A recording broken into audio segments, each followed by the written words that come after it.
अस्सलाम वालेकुम बच्चों, क्या हाल है। उम्मीद है सब खैरियत से होंगे। चलें आज हम 20.1 का क्वेश्चन नंबर 7 करते हैं, जो कि इस एक्सरसाइज का लास्ट क्वेश्चन है। ठीक है, लास्ट क्लास में हमने क्वेश्चन नंबर 6 कंप्लीट कर लिया था।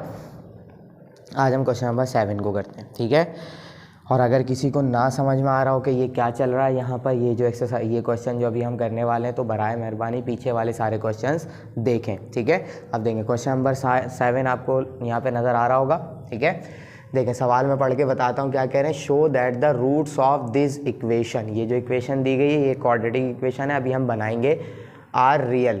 क्या है, प्रूफ करना है कि रियल है। और रियल कब होता है, जब सारे के सारे पॉजिटिव हो जाएं। ठीक है, उसके बाद कह रहे हैं and can not be equal unless, कह रहे हैं कि इक्वल नहीं हो सकते जब तक ये ना बन जाए a is equal to B is equal to C. यानी कि इक्वल कब प्रूव होगा, ये रियल भी रहेगा और इक्वल भी होगा अगर ये प्रूव हो जाए। तो पहले तो हम रियल प्रूव करेंगे, उसके बाद ये प्रूव करने की कोशिश करेंगे। अगर ये प्रूव हो गया तो इसके रूट्स इक्वल भी होंगे, अगर ये प्रूव नहीं हुआ तो इक्वल नहीं होंगे। सीधी सीधी ये बात कह रहे हैं। ठीक है, तो चलें हम सॉल्व करते हैं इसे। इक्वेशन क्या दी गई है, x माइनस ए x minus B plus x minus B x minus C plus x minus C और x minus A equal to 0। ठीक है, अभी ये क्वाड्रेटिक दिखाई नहीं दे रही, लेकिन क्वाड्रेटिक है। जब हम इसे मल्टीप्लाई कराएंगे तो एक्स स्क्वायर इसमें आ जाएगा, x into x x square. अब हम मल्टीप्लाई करा रहे हैं। ठीक है, अब यही एक्स बी से मल्टीप्लाई होगा तो माइनस बी एक्स हो जाएगा। अब ए मल्टीप्लाई कराएंगे तो माइनस ए एक्स हो जाएगा, और ए बी मल्टीप्लाई होंगे तो minus minus plus A B. अब देखिए, क्योंकि यहाँ पे प्लस साइन है तो किसी भी साइन को कोई इशू नहीं होगा, मैं सीधे सीधे यहाँ पर प्लस लगा सकता हूँ और ब्रैकेट एक साथ ही ओपन रहने दे सकता हूँ। देखिए हम मल्टीप्लाई कराते हैं, वही होगा X into x x square, x into C is minus C X, फिर बी मल्टीप्लाई होगा माइनस बी एक्स, फिर बी और सी मल्टीप्लाई होंगे minus minus plus B C. फिर यहाँ आ जाते हैं, प्लस में है तो ये रखा हमने plus x into x x square x into a minus A x, फिर सी मल्टीप्लाई होगा माइनस सी एक्स, और फिर ए और सी मल्टीप्लाई होंगे minus minus plus A C equal to 0। ठीक है, इक्वल टू 0 तक हम पहुंच गए। अब क्या करना है हमें, अब जो एक जैसे हैं वो प्लस माइनस होंगे। ठीक है, देख लेते हैं। देखें x square x square x square, 3 x square नज़र आ रहे हैं तो सारे प्लस में क्या हो जाएगा 3 एक्स स्क्वायर।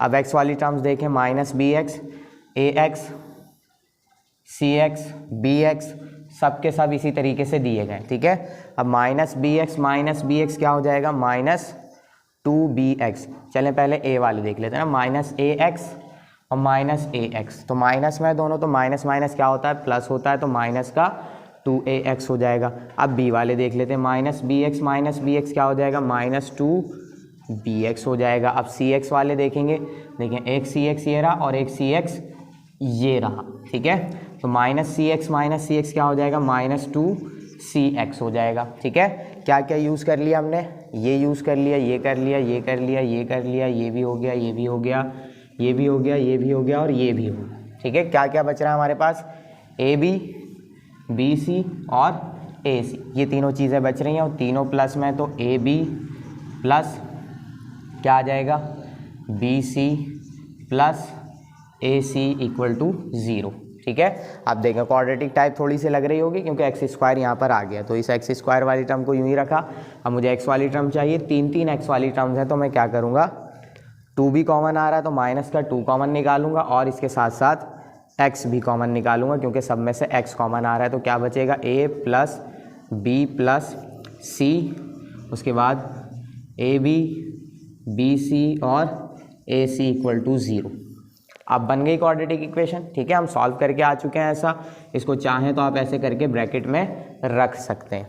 देखिए 3x स्क्वायर और ये x वाली टर्म, मतलब ये पूरी x वाली टर्म, ठीक है, और ये पूरा नंबर आपका c, क्वाड्रेटिक बना लिया हमने। अब हम इस पर कंडीशन लगाएंगे, किस चीज़ की कंडीशन, इन्होंने हमें कहा है कि भाई प्रूव करना है कि इस इक्वेशन के रूट्स क्या हैं, रियल है। तो रियल रूट्स के लिए d क्या आना चाहिए, ग्रेटर देन 0, मतलब सारे के सारे पॉजिटिव आंसर आना चाहिए। तो हम सॉल्व करते हैं, बी स्क्वायर माइनस 4ac, यही था फॉर्मूला डिस्क्रिमिनेंट का। सारी वैल्यूज़ पुट करेंगे, पुट यहाँ से करते हैं ताकि जगह हो हमारे पास। ठीक है, सॉल्व करेंगे इसमें रख के और आंसर हम लेकर आएंगे ग्रेटर देन 0। बी की जगह क्या क्या आ जाएगा, एक्स के साथ जो कुछ भी है सब कुछ बी की वैल्यू, तो माइनस में है और 2 है, एक्स के अलावा 2 है और एक्स के अलावा क्या मौजूद है, a प्लस बी प्लस सी, तो ये आ गया a प्लस बी प्लस सी और होल स्क्वायर। ठीक है, फिर -4, a की जगह क्या आ जाएगा 3। ठीक है, और c क्या होगा, ये पूरी वैल्यू क्या हो जाएगी आपकी c, A B plus B C plus A C equal to 0। ठीक है, अब क्या करेंगे हम, अब ये करेंगे कि इसे सॉल्व करेंगे। d is equal to minus square की वजह से हो जाएगा प्लस और 2 का स्क्वायर क्या हो जाएगा 4, तो a प्लस बी प्लस सी के ऊपर भी क्या आ जाएगा, स्क्वायर आ जाएगा। ठीक है, -4 3 ज़ा 12 हो जाएगा और A B plus B C plus A C equal to 0। ठीक है, सब कुछ वैसे ही चलता चला जा रहा है। अब यहाँ पर क्या होगा, फॉर्मूला अप्लाई होगा। ठीक है, अब क्योंकि यहाँ जगह नहीं है, अगर मैं लिखता हूँ तो एक दफ़ा मुझे फॉर्मूले का रेफरेंस देना पड़ेगा, फिर फॉर्मूला अप्लाई करना पड़ेगा। तो एक काम करें, पहले आप स्क्रीनशॉट लें, फिर हम ऊपर से मिटाकर इसको सॉल्व करते हैं। मार्कर में इंक भी ख़त्म हो रही है, मैं जब तक इंक डाल लेता हूँ। चलें बच्चों, बाकी चीज़ें मैंने मिटा दी है। ठीक है, अब देखें, अब इसमें हमें क्या करना है, यहाँ तक हम पहुँच चुके थे, इस पर हम फॉर्मूला अप्लाई कराएंगे। देखें 4 तो ऐसे ही रहेगा, ये आपको नज़र आ रहा होगा सीधा सीधा formula, a plus b plus c का होल स्क्वायर। ठीक है, तो रेफरेंस नहीं देते हम क्योंकि पूरा फॉर्मूला ही है ना, मुझे रेफरेंस की ज़रूरत ही नहीं पड़ेगी। यहाँ क्या कर देंगे, a स्क्वायर होता है फॉर्मूले में, फिर b स्क्वायर होता है और फिर c स्क्वायर होता है। ठीक है, और फिर प्लस 2ab होता है और फिर 2bc होता है और फिर 2ca होता है। ठीक है, उसके बाद पूरा फॉर्मूला एक्सपेंड हो गया, ये ब्रैकेट क्लोज, माइनस लगाएंगे हम और इस 12 को अंदर मल्टीप्लाई करा दें, 12ab हो जाएगा। ठीक है, सारी वैल्यूज़ माइनस से मल्टीप्लाई होंगी तो सबका साइन क्या हो जाएगा, देखें ये माइनस का हो गया, ये भी माइनस का और ये भी माइनस का, सबके साइन क्या हो जाएंगे चेंज, 12bc हो जाएगा और -12ac हो जाएगा इक्वल टू, नहीं अब इक्वल टू नहीं चल रहा। ठीक है, सीधा सीधा चल रहा है हमारे पास, ये इक्वल टू 0 लिखने की ज़रूरत नहीं है मुझे। ठीक है, क्योंकि हम d की वैल्यू पे चल रहे हैं। 4 अंदर मल्टीप्लाई हो जाएगा, 4a स्क्वायर हो जाएगा, 4b स्क्वायर हो जाएगा और 4c स्क्वायर हो जाएगा। इस 4 को 2 के साथ मल्टीप्लाई कराएंगे, 4 2 ज़ा 8ab, 4 2 ज़ा 8bc और 4 2 ज़ा 8ca। यहाँ आ जाते हैं -12ab -12bc और -12ac। ठीक है, यहाँ तक हम पहुँच गए। अब क्या होगा, अब आपको बहुत सारी वैल्यूज सेम नज़र आ रही होंगी।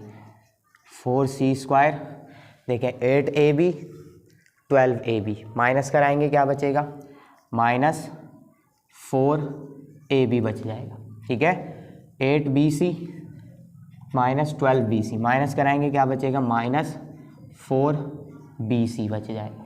ठीक है, फिर 8ca और 12ac, दोनों एक ही है, ac हो ca हो एक ही बात है, माइनस कराएंगे तो -4ac या ca एक ही बात है। ठीक है, यहाँ तक हम पहुँच गए, सारे माइनस माइनस करा लिए। अब देखें सब में से आपको क्या नज़र आ रहा है कि 4 कॉमन आ रहा है। ठीक है, 4 हमने निकाल लिया common, a square b square c square -ab -bc -ca या ac एक ही बात है, ca लिख देता हूँ। ठीक है, यहाँ तक हम पहुँचे, कैसे ना कैसे करके हम यहाँ तक पहुँच गए। क्या माइनस साइन ख़त्म हुआ, ग्रेटर देन 0 आए, नहीं बिल्कुल नहीं आए, इनसे कोई ख़तरा नहीं है, सारा ख़तरा अब किससे है, इनसे। माइनस साइन इनके पास मौजूद है, इनमें से हमें माइनस साइन को ख़त्म करना है। अब देखें कैसे ख़त्म करेंगे हम, ये देखें ये 4 है ना, अगर मैं इसको 2 × 2 लिखूँ कोई इशू नहीं है। ठीक है, a square b square c square -ab -bc -ca, क्योंकि 2 2 ज़ा 4 ही आना है। अब एक 2 को मैं बाहर रोकूंगा और एक 2 को अंदर मल्टीप्लाई करा दूंगा, तो एक बाहर रह गया, बाकी एक अंदर मल्टीप्लाई होगा, तो 2a स्क्वायर 2b स्क्वायर और 2c स्क्वायर हो जाएगा। इससे आके मल्टीप्लाई होगा 2ab हो जाएगा, 2bc हो जाएगा और 2ca हो जाएगा। ठीक है, सारा हमने मल्टीप्लाई करा दिया। अब ऐसा क्यों किया? क्योंकि मुझे ये माइनस साइन ख़त्म करना था, और ये माइनस साइन एक ही सूरत में ख़त्म हो सकता है कि जब मैं पूरे को स्क्वायर में बंद कर दूँ, ठीक है, और वो पूरा ये सारे एक साथ तो नहीं बंद हो सकते, हाँ थोड़े थोड़े करके बंद हो जाएंगे, ठीक है। अब देखें क्या करेंगे हम यहाँ पे, ये 2a² हो रहा है ना, मैं अगर इसको ऐसे लिख दूँ a² प्लस a², कोई इशू होगा? नहीं होगा। क्यों? क्योंकि दोनों को प्लस किया जाएगा तो क्या आंसर आएगा? 2a² आएगा। यही काम मैं इसके साथ कर दूँ तो b² प्लस b² हो जाएगा। यही काम इसके साथ कर दिया जाए तो c² प्लस c² हो जाएगा। अब इससे क्या फ़ायदा होगा, अभी देखिएगा क्या फ़ायदा होगा। बाकी सब कुछ ऐसे ही आ गया, ठीक है, ca लिखता हूँ मैं यहाँ पर, ठीक है, ये मैंने करा लिया। अब देखें क्या होगा, मैं ये मिटाता हूँ नीचे वाला, चले ये मिटा दिया मैंने, 2 बाहर ऐसे ही है।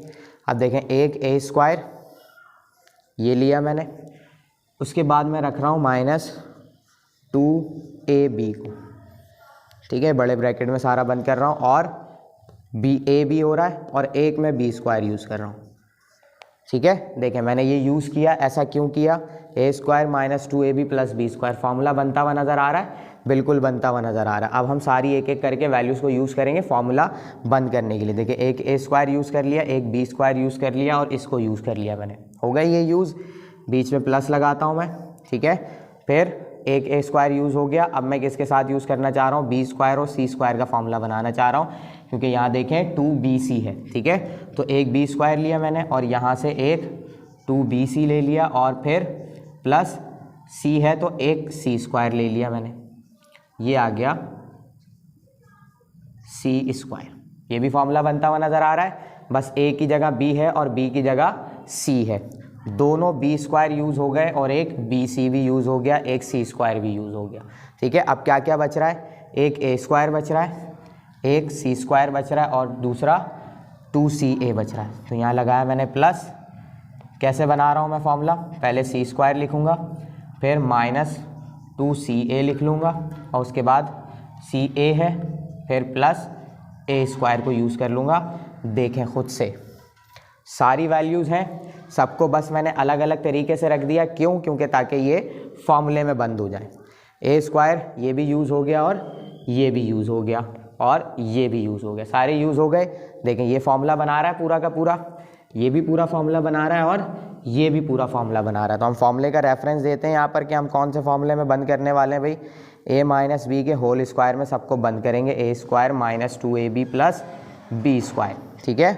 तो बंद कर देते हैं, पहले इसको देखेंगे हम, ब्रैकेट में ही रखता हूँ मैं, ये तो सीधा सीधा है, तो a - b का होल स्क्वायर बंद हो गया, बीच में प्लस है, मैंने प्लस लगा दिया। अब इसको बंद करेंगे, देखें b² यानी कि a² और c² मतलब b² और 2bc मतलब 2ab, पूरा फार्मूला बना हुआ है, मतलब b - c के होल स्क्वायर में बंद हो जाएगा, ठीक है। a की जगह b है, b की जगह बस c है, बंद हो गया। यहाँ आ जाते हैं, अब a की जगह देखें c दिया हुआ है, और b की जगह पर a दिया हुआ, मतलब c - a का होल स्क्वायर। ये आ गई आपके पास d की वैल्यू। अब मुझे देखकर आप बताएं ज़रा, क्या ये ग्रेटर देन 0 नहीं है? बिल्कुल है। क्यों? क्योंकि देखें माइनस साइन कहाँ आ गया? स्क्वायर के अंदर आ गया, तो स्क्वायर उसको क्या कर देगा? प्लस करा देगा, कोई इशू है ही नहीं, ठीक है। a - b का होल स्क्वायर, b - c का होल स्क्वायर, c - a का होल स्क्वायर, अंदर कोई भी वैल्यू आए स्क्वायर उसे क्या कर देगा? प्लस कर देगा। 2 बाहर मल्टीप्लाई हो रहा है, पहले ही प्लस का है, कोई इशू है ही नहीं हमारे पास, ठीक है। तो हम यहाँ पर क्या लिखेंगे? Hence proved that roots are real, ठीक है। ये प्रूव हो गया कि रूट्स क्या है? रियल है। अब इन्होंने और क्या चीज़ कही थी? कहा था कि इन्होंने कि इक्वल रूट्स भी होंगे, लेकिन कब होंगे? जब आप वो कंडीशन प्रूव कर लेंगे a = b = c, ठीक है। साइड में आपको सवाल दिखाई दे रहा होगा। अगर से वो प्रूव हो जाता है तो क्या होगा? रूट्स इक्वल भी कहलाएंगे, रियल तो होंगे ही होंगे, साथ में इक्वल भी होंगे, एक जैसे होंगे, ठीक है। तो इसका स्क्रीनशॉट लें, फिर ऊपर से मिटा के हम इसके साथ थोड़ा सा और काम करते हैं।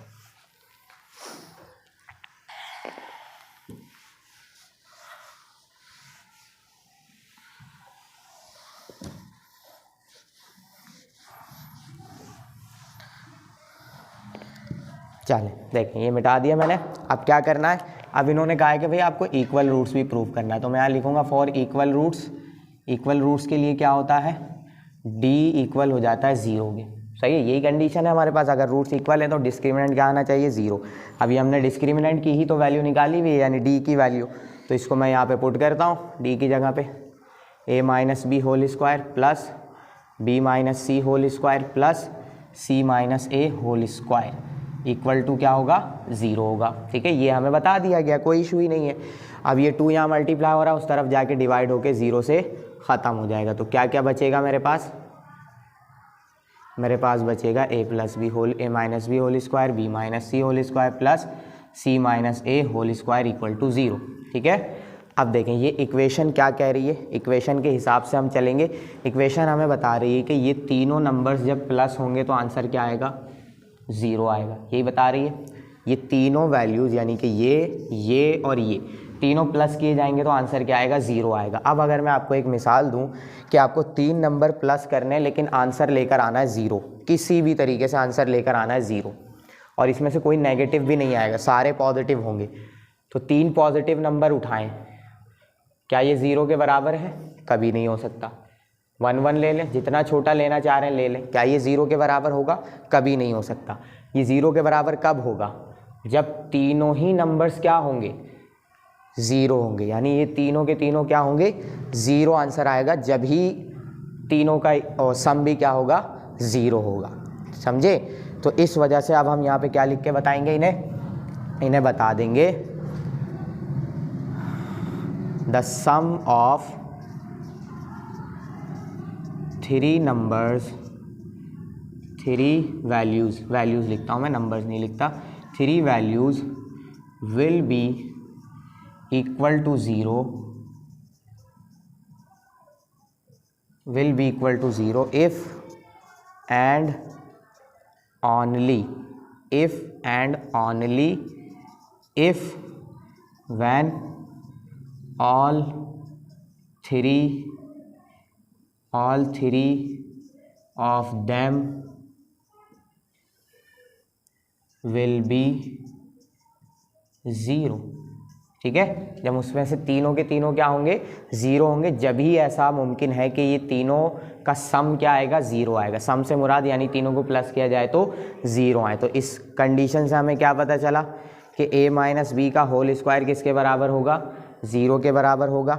ठीक है, फिर कॉमा लगा देता हूँ मैं, यहाँ पे जगह चाहिए मुझे। b माइनस सी का होल स्क्वायर भी क्या होगा, 0 के बराबर होगा, और c माइनस ए का होल स्क्वायर भी क्या होगा, 0 के बराबर होगा। मैंने तीनों को अलग अलग क्या कर दिया, 0 के इक्वल करा दिया। ठीक है, अब इसको सॉल्व करते हैं और वैल्यूज़ निकालते हैं। स्क्वायर है, उस तरफ जाके रूट लगेगा, और 0 पे रूट लगेगा तो 0 ही हो जाएगा।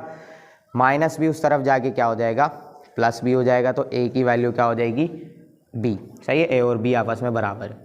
फिर स्क्वायर हटाएंगे, 0 पे रूट आएगा, तो 0 का रूट होने का कोई फ़ायदा नहीं है।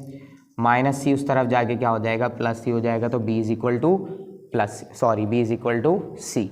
यहाँ पर आएंगे, स्क्वायर हटाएंगे, दूसरी तरफ क्या आ जाएगा, रूट आ जाएगा, तो 0 का रूट 0, माइनस a उस तरफ जाके क्या हो जाएगा, प्लस a हो जाएगा।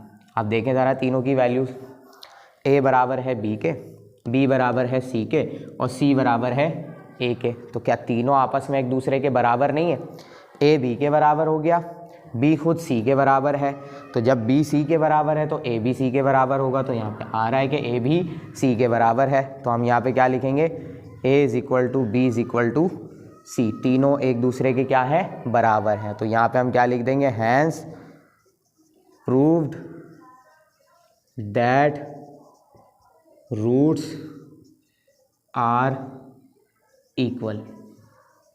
ठीक है, अब प्रूव हो गया कि रूट्स रियल भी हैं और इक्वल भी हैं। ये हो गया आपका सवाल कंप्लीट। ये चीज़ मैं यहाँ से मिटा देता हूँ ताकि आपको कंफ्यूज ना करे। ये सवाल हमारा यहाँ पर हो गया कंप्लीट। सवाल में 2 दफ़ा वैल्यूज़ प्रूव करनी थी, एक दफ़ा रियल हमने प्रूव करी, अब इक्वल प्रूव करा ली। इक्वल प्रूव कराने के लिए इन्होंने कंडीशन बताई थी कि ये कंडीशन बननी चाहिए। तो जब हमने तीनों को सॉल्व किया तो तीनों एक दूसरे के बराबर आ रहे थे। हमने क्या लिख दिया, a is equal to b is equal to c, और ये तीनों के तीनों क्या हो गए, आपस में बराबर हो गए। ठीक है, ये हो गया आपका सवाल कंप्लीट। स्क्रीनशॉट लें, एक्सरसाइज हमारी हो गई बिल्कुल कंप्लीट। इंशाल्लाह कल से फिर हम क्या करेंगे, अपनी न्यू एक्सरसाइज स्टार्ट करेंगे और जल्दी जल्दी से इस चैप्टर को हम ख़त्म करेंगे। फिर इंशाल्लाह हम मिलते हैं नेक्स्ट क्लास में। अल्लाह हाफिज़।